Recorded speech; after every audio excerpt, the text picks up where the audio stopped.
আসসালামু আলাইকুম।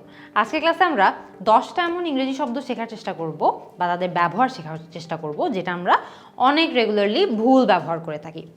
খেয়াল করে দেখবেন একদম প্রথমে ইলিউশন ভার্সেস অ্যালিউশন। ইলিউশন এবং অ্যালিউশন কিন্তু একদম ভিন্ন ধরনের শব্দ। ইলিউশন মানে হচ্ছে বিভ্রান্তিকর কিছু। আমরা মনে করেন অনেক সময় ম্যাজিক বা জাদু দেখতে যাই, যে সেই ধরনের সেই বিভ্রান্তিকর ট্রিকগুলোকে সাধারণত ইলিউশন বলা হয়ে থাকে। অ্যালিউশন মানে হলো কোনো কিছু ইনডিরেক্টলি ইঙ্গিত করা, মানে হিন্ট দেওয়া বা ক্লু দেওয়া। অনেক ক্ষেত্রে দেখবেন আপনারা যারা অনেক নভেল পড়েন বা লিটারেচার পড়েন, ওখানে অনেক ধরনের অ্যালিউশন থাকে। ইনডিরেক্টলি কোনো কিছুকে রেফার করা হয়, ইনডিরেক্টলি জিনিসপত্রের হিন্ট দেওয়া হয়। সো কোনো কিছুর ইনডিরেক্টলি হিন্ট দেওয়া মানে হলো অ্যালিউশন।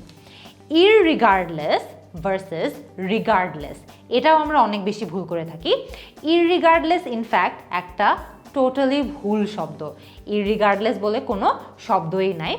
ইররিগার্ডলেসের পরিবর্তে আমাদেরকে যেটা ব্যবহার করতে হবে সেটা হচ্ছে রিগার্ডলেস। সো এই যে ইররিগার্ডলেস শব্দটা আমরা ইউজ করি, এটা কিন্তু ভুল একটা শব্দ, এটা ডিকশনারিতে এক্সিস্টই করে না। আচ্ছা, লাইটনিং ভার্সেস লাইটনিং।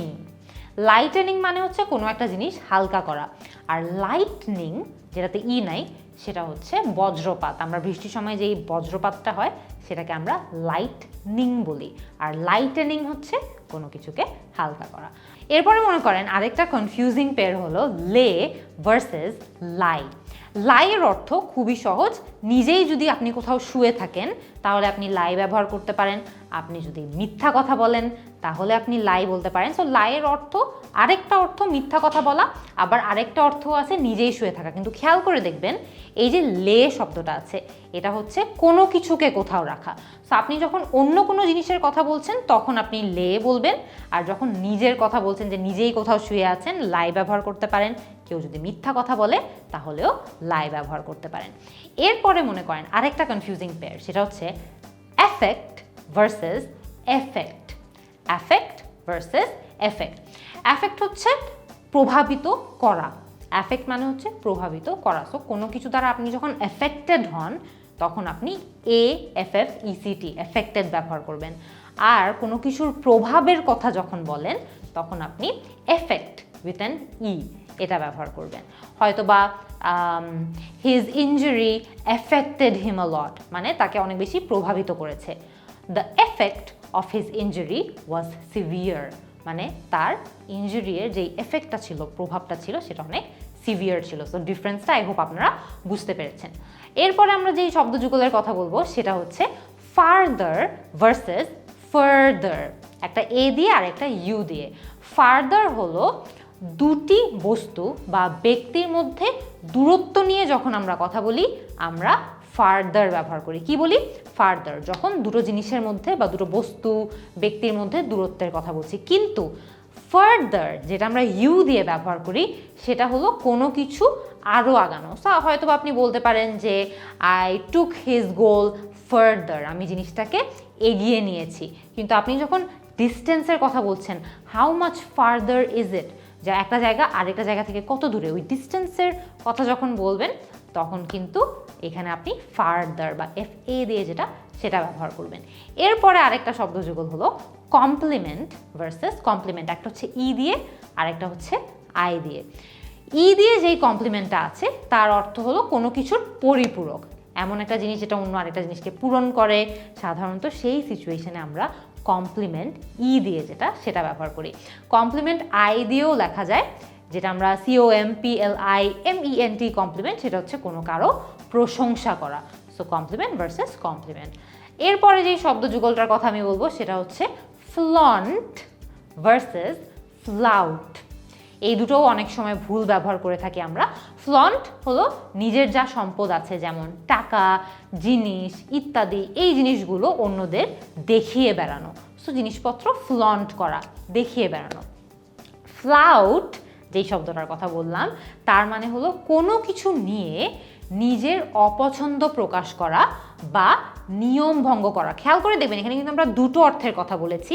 একটা বলেছি কোনো কিছু নিয়ে নিজের যেই অপছন্দ আছে সেটা প্রকাশ করা, আবার আরেকটা ক্ষেত্রে আমরা বলেছি কোনো একটা নিয়ম ভঙ্গ করা। সো দুটো পরিস্থিতিতেই আপনি ফ্লাউট ব্যবহার করতে পারবেন। তারপরে আরেকটা শব্দ নিয়ে আমাদের অনেক বেশি, একটা শব্দ যুগল নিয়ে আমাদের অনেক বেশি কনফিউশন হয়, সেটা হচ্ছে Hang versus hanged. Hang versus hanged, ডিফারেন্সটা দেখেন, একবার শিখলেই কিন্তু আপনাদের মনে থাকবে। সেটা হচ্ছে হাং যেই শব্দটা আছে সেটা হচ্ছে হ্যাংয়ের পাস্ট টেন্স, এবং হ্যাং শব্দটার অর্থ হলো কোনো কিছু মাটির উপরে ঝুলিয়ে রাখা। সো আমরা যখনই কোনো কিছু ঝুলিয়ে রাখার মিন করছি ইন পাস্ট টেন্স, আমরা কিন্তু হাং ব্যবহার করতে পারবো। হয়তো আমরা বলতে পারি I Hang my clothes up দেয়ার, যে আমি আমার কাপড়গুলো সেখানে ঝুলিয়ে রেখেছিলাম। খেয়াল করে দেখবেন হ্যাংড যেটা আমরা বলি, হ্যাংডও কিন্তু হ্যাংয়ের পাস্ট টেন্স হয়, কিন্তু যখন আমরা হ্যাংয়ের অর্থ বলতে চাই কাউকে ফাঁসি দেওয়া, সো আমরা যদি বলি যে তার ফাঁসি হয়েছে কোনো একটা ক্রাইমের কারণে, তখন আমরা হ্যাংয়ের পাস্ট টেন্সকে হ্যাংড করে দিই। কিন্তু কোনো জিনিসকে যখন ঝুলিয়ে রাখার কথা বলি তখন আমরা হ্যাংয়ের পাস্ট টেন্স হাং ব্যবহার করি। সেখানে কিন্তু অর্থের ভিন্নতার কারণে পাস্ট টেন্সের ভিন্নতাটাও তৈরি হচ্ছে। আরেকটা শব্দযুগল আছে যেটা নিয়ে আমরা অনেক বেশি কনফিউজ থাকি, সেটা হচ্ছে বিমিউজড ভার্সেস অ্যামিউজড। বিমিউজড এবং অ্যামিউজডের অর্থ কিন্তু সেম না। বিমিউজডের অর্থ হলো কোনো কিছু নিয়ে কনফিউজড হওয়া, হয়তো বা কিছু একটা দেখে আমি কিছুই বুঝছি না যে কি হচ্ছে, বিমিউজড। আর অ্যামিউজড যেটা আমরা বলছি, অ্যামিউজডের অর্থ কোনো কিছু নিয়ে হালকা আনন্দিত হওয়া। মনে করেন কেউ একজন কোনো একটা জোক করলো, কেউ একজন হাস্যকর কিছু একটা বললো, সেটা শুনে বা সেটা দেখে আপনি অনেক আনন্দিত হলেন, আপনি অনেক মজা পেলেন। সো কোনো কিছু থেকে মজা পাওয়া অ্যামিউজড, কোনো কিছু দ্বারা হালকা পাতলা কনফিউজড হয়ে যাওয়া মানে হলো বিমিউজড। সো খেয়াল করে দেখবেন আজকের ক্লাসটাতে কিন্তু আমরা খুবই সহজে এখানে শিখে ফেললাম অনেকগুলো শব্দ যেগুলোর ব্যবহার আমরা নিয়মিত ইংলিশে ভুল করে থাকি। আশা করি এই শব্দগুলো নিয়ে আপনাদের আর কখনোই ভুল হবে না। আমাকে কমেন্ট সেকশনে আর অবশ্যই জানাবেন যে এরকম আর কি কি কনফিউজিং শব্দ আপনাদের জানা আছে যেগুলো আপনারা নিয়মিত ভুল ব্যবহার করেন ইংলিশে। আমি আপনাদের সবার অ্যান্সারের অপেক্ষায় থাকবো। আল্লাহ হাফেজ।